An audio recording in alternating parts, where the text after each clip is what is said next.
Est-ce que vous vous autorisez à être vous-même dans chacune des circonstances, ou encore est-ce que le regard des autres vous indispose ou vous met mal à l'aise et vous vous dites qu'est-ce qu'elle a pu penser de moi ou qu'est-ce qu'il a pu penser de moi lorsque j'ai pris la parole? Oh, j'imagine qu'il pense ça ou elle pense cela. Si ce que je suis en train de vous dire a un écho chez vous, c'est que cette capsule va pouvoir vous aider. Je suis ravie parce que ma passion, c'est d'aider. En réalité, lorsque j'ai du mal avec le regard de l'autre, il faut savoir que ça crée un frein dans l'expression de mon être profond. Ça crée réellement des conséquences dans mon quotidien. Et c'est pas pour rien que dans plusieurs traditions, on parle du regard comme des portes qui s'ouvrent vers l'âme. Carl Gustav Jung, qui est psychiatre, nous explique en réalité ce qui fait effet, ce qui m'interpelle chez l'autre, ce sont en réalité les 1000 facettes de qui je suis vraiment. Vous avez souvent entendu parler de cet effet miroir. Ce qui fait écho chez l'autre, c'est ce qui fait en réalité écho chez moi. Quand je porte par exemple un jugement, je suis en train de mettre le doigt sur ce qui me dérange en moi, ce que j'ai envie de nier. Vous voyez, je suis en train de prêter des intentions à l'autre en réalité qui m'appartiennent. Alors, c'est important en fait de l'identifier, ce regard de l'autre, mais ce qui est important, c'est de parler de ses origines. Alors, bien sûr que le regard de l'autre a plusieurs origines. On va en parler de 2-3 là maintenant, pour que vous compreniez qu'en réalité, ce n'est pas installé comme ça de façon gratuite. Il va falloir, pour comprendre l'adulte que je suis devenue, il va falloir revenir à l'enfant que j'ai été. Et la première cause, c'est l'environnement familial. Oui, l'environnement familial, vous le savez, j'en parle souvent dans mes capsules, est quelque chose d'important. En fait, si on a eu des parents peut-être un peu trop timides, ou alors des parents pour qui le qu'en dira-t-on était très important, moi, en tant qu'enfant, j'ai encodé comme quoi, dans mon inconscient, comme quoi le regard de l'autre est très important et parfois peut même être jugé comme dangereux. Donc le regard de l'autre prend de l'importance dans ma vie. La deuxième origine, c'est ce mécanisme que l'on a installé, ce mécanisme de dépendance affective ou encore la peur du rejet. Vous savez que la peur du rejet, c'est l'une des plus grosses peurs parce qu'en réalité, dans mon subconscient, lorsque je suis exclue d'un groupe ou rejetée, c'est presque comparable à la mort. Hein, quand dans les temps primitifs, lorsque je ne faisais pas partie d'un groupe, eh bien, pour moi, c'était la mort assurée. Donc aujourd'hui, quand je suis exclue d'un groupe, c'est revenir finalement à ne plus vivre. Ou encore, cette dépendance affective, ce manque en fait affective qui s'est installé lorsque l'on avait des parents qui étaient assez autoritaires et qui attendaient énormément autour des résultats de l'enfant. Donc l'enfant a développé en réalité derrière lui des idées comme ce que je fais est important. Ce que je fais est important. En réalité, ce que je vais devoir produire comme résultat va permettre que mes parents m'apprécient et m'aiment. Donc il a fragilisé cet enfant, son estime de soi, et il va attendre l'approbation des autres et par conséquent va nier ses besoins et ses valeurs. Donc il y a quelque chose qui fragilise énormément l'estime de soi et qui nous ramène à être très attentif au regard de l'autre. Troisième origine, c'est en fait, nous sommes dans une société qu'on appelle la société de l'image. On est tous très connectés aux réseaux, aux médias. Et les réseaux, les médias prennent une grosse importance. On est dans la comparaison. On a besoin que l'autre confirme qui l'on est.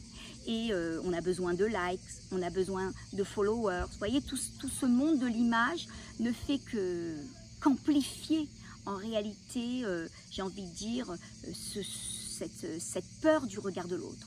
Donc tout cela, eh bien, sont à l'origine et nous crée un vrai, on va dire, parfois un vrai chamboulement à l'intérieur de nous. Alors comment maintenant qu'on a parlé, on a identifié ce qu'était le regard de l'autre, les origines, comment est-ce qu'on va pouvoir mettre un pied pour pouvoir s'en défaire? Je pense que la première chose, c'est de pouvoir regagner cette confiance en soi, cette estime de soi. Et pour pouvoir la regagner, il va falloir travailler la bienveillance avec nous-mêmes. Regardez, écoutez-vous parler de vous. Et je pense que parfois, vous pouvez penser qu'on ne parlerait pas ainsi avec notre pire ennemi. On est très dur avec nous-mêmes. Soyez bienveillants, j'ai envie de dire, soyez cool avec vous-même. Soyez, en fait, faites comme si vous parliez à votre enfant. Qu'est-ce que vous lui diriez? T'es nul? Non, je pense pas. Vous lui trouveriez des circonstances atténuantes. Ça, c'est le premier point. Regagner son estime de soi au travers de la bienveillance que l'on va développer envers qui? Envers nous. Le deuxième point, c'est de pouvoir justement faire un point sur nos valeurs et sur nos besoins. En fait, les valeurs, c'est réellement revenir à ce qui est très important pour nous. En fait, qu'est-ce qui est important pour nous aujourd'hui? Et vivre en accord avec ce système de valeurs. Sinon, on ne pourra pas avancer. Troisième point, eh bien, c'est de agir même si c'est pas parfait. Oui, agissez même si c'est pas parfait. Je dis souvent, fait est mieux que parfait. Bâtissez vos journées autour d'actions formatrices. En fait, allez-y au travers de petites actions qui vont bouleverser un peu votre cerveau. Il va dire, tiens, Chana, hier elle agissait ainsi, mais là elle pose de nouvelles actions. Elle ose par exemple mettre des couleurs qu'elle ne mettait pas hier. Tiens, elle ose prendre la parole en public. Donc, en fait, vous vous mettez dans une énergie et qu'est-ce qui va se passer? À un moment donné, le cerveau va vous donner l'énergie qui va avec. Donc, osez poser des actions. Vous savez, c'est en fait l'action fait fondre la peur. C'est l'action qui nous permet d'avancer.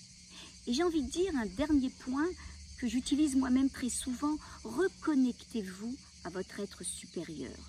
Reconnectez-vous en fait à cette partie qui est en faiblesse, cette partie qui est très sensible au regard de l'autre.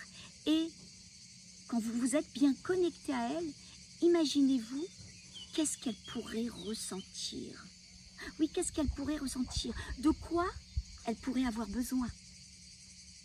Ou encore, quel serait le mot juste que je pourrais lui dire pour pouvoir l'aider à avancer? Et une fois que vous avez répondu à ces trois questions, qu'est-ce qu'elle peut ressentir? De quoi est-ce qu'elle aurait besoin? Tiens, quels seraient les mots les plus justes que je pourrais lui dire? Regardez comment vous vous sentez. Qu'est-ce que vous ressentez à l'intérieur de vous?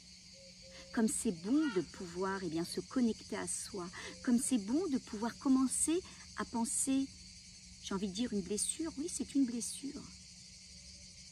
Alors, on a mis un pied aujourd'hui dans le fait d'apprendre à se libérer du regard de l'autre. Mais j'ai une bonne nouvelle, parce que le dimanche 26 juin, je vais donner une matinée formation autour, à apprendre justement à se libérer du regard de l'autre. Je vais apporter énormément d'apprentissage issus des neurosciences, énormément d'outils très pratiques qui vont nous permettre d'avancer avec beaucoup plus de sérénité et faire que l'autre, bien sûr, reste autre, mais qu'il ne soit plus l'élément essentiel dans ma vie. Alors, vous l'avez compris, pour pouvoir se libérer du jugement de l'autre, il va falloir se libérer en fait du jugement que je porte sur moi.